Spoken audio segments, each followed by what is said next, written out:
Thank you to all of you for being here. Thank you to those of you at this school for setting this up for us. And thank you for the huge outpouring of support over the last few days from people who are here today and many others who are far away. We'll always be grateful to everyone for all the texts, emails, messages, calls, food, hugs, and encouraging words.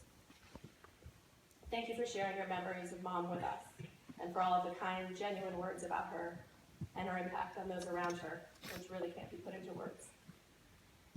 A few themes have emerged as people have tried to express what they're feeling. It's incredible the number of us who've used the term best friend to describe her. A staggering number of those who were fortunate enough to have her as a teacher have shared how she shaped their lives, how she was a great teacher and coach, how she really cared about her students as people, how they gained life lessons from her, and how she was the reason that some made it through high school at all. Yeah.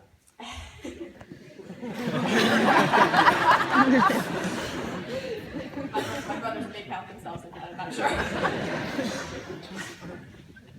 A couple of you who have gathered with us to remember Mom over these last few days have said that I remind you of her.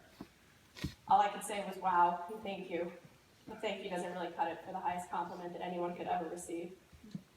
We will all try to live by her example, but no one can fill her shoes. I'll try to drop the mic again. Most of you here know her as Ms. Lima, and have known my parents during the 35 years they've spent here in Canaan. But Margaret was born in 1958, the fifth of 8 Dempsey kids. Growing up in Weymouth, Massachusetts, she and her siblings got into all kinds of fun and mischief, and spent most of their time playing sports and running around the neighborhood. It turns out she grew up 1 mile away from the love of her life. My parents met in 1972 in Weymouth, and on June 15th, 1973, Bud worked up the nerve to ask out a 15-year-old Margaret on their very first date. You don't want to know how old I was. The rest was history. After graduating from high school, Mom took Holy Cross by storm. She played basketball, made lifelong friends, and a lot of memories there, and graduated magna cum laude from the honors program in 1980. She and my dad got married, moved to Lake Wallace here in Canaan, made a life together, and raised us kids. I love you. I think it's true that never have a couple of Flatlanders been so easily accepted into the fabric of this unique and wonderful community. My dad always says it's because Mom was so down to earth and the opposite of pretentious. To meet her was to love her, and she could fit in anywhere. Mike, Brian, and I will always be grateful to our parents for raising us here in this strong community, in this beautiful place. And we'll always be grateful to them both, because growing up, my brothers and I had the best possible example in my parents' relationship. It was and will always be real, strong, and full of love. There was never a question that they deeply loved each other and us, and that's the best any kid can hope for. Mike, Brian, and I got at least 3 decades each of the world's best mom, and Dad got to spend every day for 43 years with his very best friend. My mom was a teacher in this community for almost 35 years. She taught in Pittsburgh, Colebrook, and Canaan, and as we've heard over and over again from many of you here, she touched hundreds and hundreds of lives. She loved to teach, and she also coached many of us in basketball in this very gym. She saw her kids, the 3 of us and lots of others, through school, through jobs, relationships, and life's ups and downs. When Justin and I got married, she and Dad walked me down the aisle together.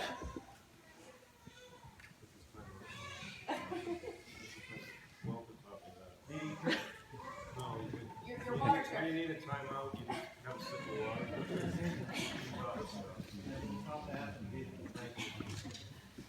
She and Dad walked me down the aisle together. She was the matron of honor, and she told me that day, as she has on many occasions, that there was nothing better in the world than seeing her kids happy. I think that goes for all of her kids, including those of you she's taught, and those of you who have sought refuge and shelter at our house over the years, both literally and figuratively. She always fought hard for those who needed it. She made everyone around her feel valued as people, and not in any superficial way, but because she really and truly valued them. Yeah. She saw the good in everyone and helped them to see it in themselves. She was the most selfless person that any of us had had the honor of knowing.